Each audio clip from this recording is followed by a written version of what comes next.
ছোট্ট একটা সুন্দর সাজানো বাড়ি, একটা সুন্দর ছোট্ট একটা ঘর, যেখানে নিজের মতো থাকা যায়, নিজের মতো ওঠা যায় ঘুম থেকে, নিজের মতো ঘুমানো যায়। এখানে যেখানে বাধা নেই, কেউ আপনাকে টকমক করবে না, আপনি কেন এতক্ষণ ঘুমাচ্ছেন, কেন এতটা জেগে আছেন, কেউ কিছু বলবে না। এরকমই একটা ঘর, এরকমই একটা বাড়ি আমাদের কিন্তু সবারই মনের সুপ্ত বাসনা। আর এরকম একটা বাড়ির সাথে সাথে আমাদের সবসময় ইচ্ছে করে সুস্বাদু কিছু রান্নার। এরকম একটা সুন্দর সাজানো ঘর আর সুস্বাদু আর ঝটপটে যদি রান্নাটা আমাদের একসাথেই পাওয়া যায়, তাহলে কিন্তু জমে ক্ষীর হয়ে যায়। আর তাই জন্যই আজকের রেসিপি নিয়ে চলে এসেছি আপনাদের জন্য কুমড়োর, একদম খুবই সহজে আর খুব তাড়াতাড়ি। এতে আপনাদের গ্যাসও যেমন সাশ্রয় হবে, তেমনই কিন্তু রান্নাটাও সুস্বাদু হবে। আজকে হেডলাইন দেখেই বুঝতে পারছেন যে আমি কি ধরনের রেসিপি নিয়ে এসেছি। আজকাল কম বেশি রান্না মোটামুটি সকলেই পারে, আর যদি একটু একটু কেউ নাও পারে, এখন এত সব সুবিধে হয়েছে যে অনলাইন ডেলিভারি দিলে ফটাফট 15 মিনিটে জিনিস বাড়ি চলে আসে। কিন্তু তারপরেও কিছু থেকে যায় যে আমাদের সংসার করতে বা বাড়িতে আমরা চাইলেও কিন্তু রোজ এই অনলাইনের খাবার খেতে পারি না, আবার চাইলে 2 ঘন্টা ধরে রান্না করতেও পারি না। তো আমি আজকে একদম ইজি প্রসেসে করব, আর খুবই অল্প তেলে, একদম নামমাত্র 1 ফোঁটা তেলে। আর সবচেয়ে হচ্ছে যে খুব টাইমের মধ্যে কি করে চলা যায়, কারণ আজকালকার সময় কিন্তু সব কিছুকে একটু টাইম অ্যাডজাস্ট করতেই হবে। টাইম অ্যাডজাস্ট না করতে পারলে কিন্তু হবে না। তো এই টাইম অ্যাডজাস্ট করতে গেলে সবচেয়ে প্রথমে যেটা দরকার সেটা হচ্ছে আমাকে কিছু কিছু জিনিস আগেই ভেবে রাখতে হবে। যেমন এই যে আমি আজকে করব এই কুমড়োর তরকারি। তো আমি দেখুন কুমড়োটাকে কিন্তু খুব সুন্দর করে একদম ঝিরিঝিরি করে কেটে নিয়েছি। কুমড়োটা যদি এখন আমি মোটা মোটা রাখতাম তাহলেই কিন্তু আমার টাইমটা অনেক বেশি লাগতো। আমার দেখেই বুঝতে পারবেন যে কুমড়োটা কিন্তু আমি খুব সুন্দর করে একদম ঝিরিঝিরি করে কেটে নিয়েছি। তো দেখাতে গিয়ে একটা কুমড়ো পড়ে গেছে, আমি তুলে নিলাম। এবার যেটা হচ্ছে সেটা আমি দেখুন যে কিভাবে আমি এই ইজি প্রসেসে একদম সুন্দরভাবে করছি। তো দেখুন একদম নামমাত্রতে, দেখুন হেডলাইনে একরকম লিখলাম আর ভেতরে এসে অনেক কিছু ঘাবলিবাজি করা যায়। আমরা তো এই ইউটিউবে যবে থেকে এসেছি এই ভিডিওতে দেখি, মানে ওপরে হেডলাইন একরকম, ভেতরে গিয়ে ভিডিও একরকম। আমার কাছে কিন্তু যা হেডলাইন সেটাই ভেতরে।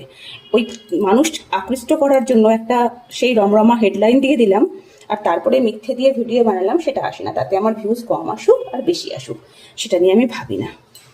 আরেকটা যেটা বললাম যে কিছু জিনিস ভেবে রাখতে হয়, সেটা হচ্ছে এই যে কুমড়ো, আর সাথে আমি কি করেছি, এই যে মশলাটাও কিন্তু করে নিয়েছি। তারপরে আমি কিন্তু গ্যাসটা অন করলাম। তাহলে কি হবে, আমার গ্যাসটাতে খরচাও কিন্তু অনেক কম হবে, আর আমার সব কিছু জিনিস হাতের কাছে থাকলে রান্নাটাও খুব তাড়াতাড়ি হবে। আর এই যে একটু আমি 5 ফোড়ন দিয়ে দিলাম। 5 ফোড়ন দিয়ে আর আমি একটু ভালো করে নেড়ে দেবো।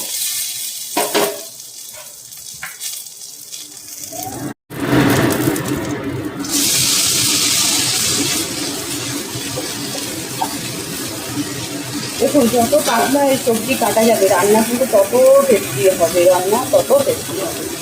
তো এটা আমি দিয়ে দিলাম কুমড়োটা, তার সঙ্গে দিয়ে দিলাম পরিমাণ মতো হলুদ, আর তার সাথে দিয়ে দিলাম পরিমাণ মতো লবণ। যেহেতু এটা ভীষণ পাতলা কাটা, আপনারা দেখে বুঝতে পারবেন যে এটা কিন্তু বেশিক্ষণ সময় লাগবে না।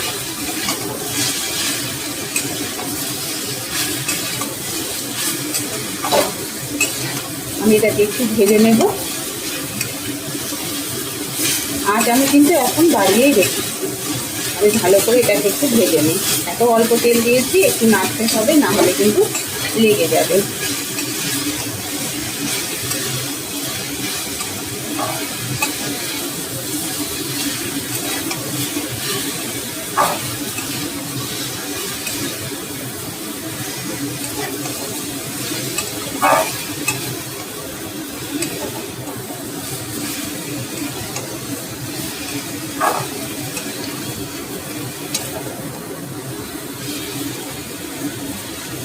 দেখুন আমি কিন্তু এরটাকে আলাদাভাবে ভাজবো না, আমি এর সাথেই সর্ষেটা অ্যাড করবো।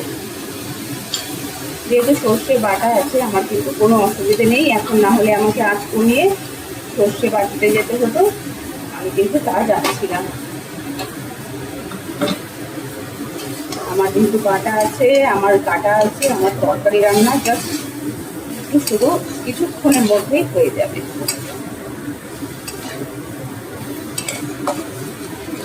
দেখুন সব কিছু আমি দিয়ে দিলাম। এইবার কিন্তু আমি ঢেকে দেব, ঢেকে আমি নিজের অন্য কাজে ব্যস্ত হয়ে পড়ব। কারণ একজনের হাতে যদি পুরো সংসার দেখার থাকে তাহলে কিন্তু রান্না করতে করতে অন্যদিকেও দৌড়াতে হয়। তো আমার এখান দিয়ে এখন জল ছাড়া শুরু করবে, আর তার আগে আমি কি করবো, এটাকে এখন ভালো করে ঢেকে দেবো।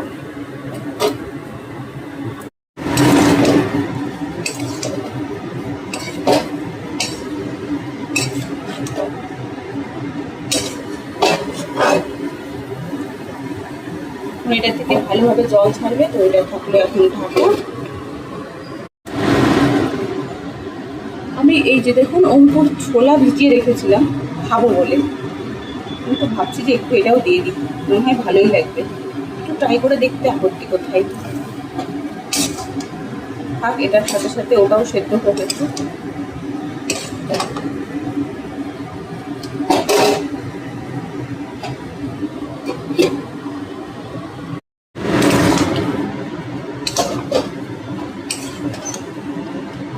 যেহেতু আমার রান্নাটা একদম কম তেলে, মানে নাই তেল বললেই হবে, আর এটাকে কিন্তু একটু মাঝে মধ্যে নাড়তেই হবে যাতে না লেগে যায়। এখন কিন্তু রান্নাটা অনেক বাকি, তাই আবার ঢাকা দিয়ে রেখে দিলাম। আর গ্যাসের আঁচটা কিন্তু একদম কম ফ্লেম। এক ফোঁটাও কিন্তু জল আমি দিইনি, ঢেকে ঢেকে যেহেতু রান্না করলাম, কুমড়ো থেকে কিন্তু প্রচুর জল ছাড়ে, আর সেই জলেই কিন্তু কুমড়ো হয়ে গেল একদম সেদ্ধ। আর এখন কিন্তু মোটামুটি এটা একদম হওয়ার দিকে, তবুও আরও কিছুক্ষণ রাখবো, কারণ এই যে দেখুন একটু একটু জল জলা ভাব আছে, এই জল জলা ভাবটা পুরোটাই কিন্তু শুষে নেবে। আর এটাকে আমি একটু আরও ভালো করে নেড়ে দেবো। বন্ধুরা, আজকের আমার এই একদম ঝটপটে এবং টাইম সাশ্রয় রেসিপি, গ্যাস সাশ্রয় রেসিপি যদি আপনাদের ভালো লাগে অবশ্যই একটু কমেন্ট করে জানাবেন। প্লিজ প্লিজ প্লিজ বন্ধুরা, একে অপরের সাথে না থাকলে কিন্তু এই পথে চলা কিন্তু খুব মুশকিল। যারা এতক্ষণ আমার ভিডিওর সঙ্গে যুক্ত আছেন তাদের সকলকে কিন্তু মন থেকে অনেক ধন্যবাদ। কারণ এখন সকলে কিন্তু লাস্ট পর্যন্ত থাকে না, প্রথমে এসে কমেন্ট করে পালিয়ে যায়। ওরা ভাবে যেন কিছু বোঝাই যায় না, কিন্তু বোঝা যায় বন্ধুরা। একটু যদি কেউ খেয়াল করে তাহলে কিন্তু সবই বোঝা যায়। তো যার যেমন নেচার, যার যেমন কর্মা, যে যেমন করবে তাকে তো সে ফলটা পেতেই হবে, তাই না? আর কিছু আমার বলার নেই, আমি আমার মতো চলি।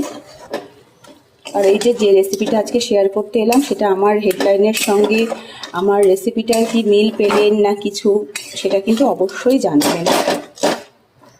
এই কুমড়ো তরকারিটা খেতেও কিন্তু বেশ সুস্বাদু হয়। আমি যখনই রান্না করি আমি এইভাবেই রান্না করি, তাই ভাবলাম আজকে এই রেসিপিটা আপনাদের সাথেও শেয়ার করি।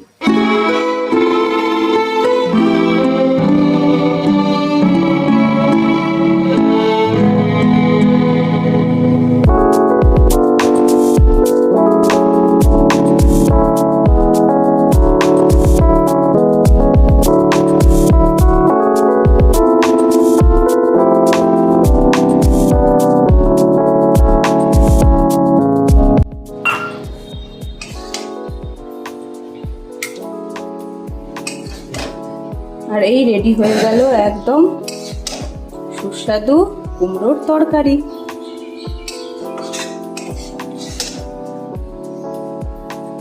আমার তো ইচ্ছে করছে এখনই আমি নিয়ে একটু খেতে বসে যাই। আমার এই গরম গরম তরকারি ভীষণ পছন্দের।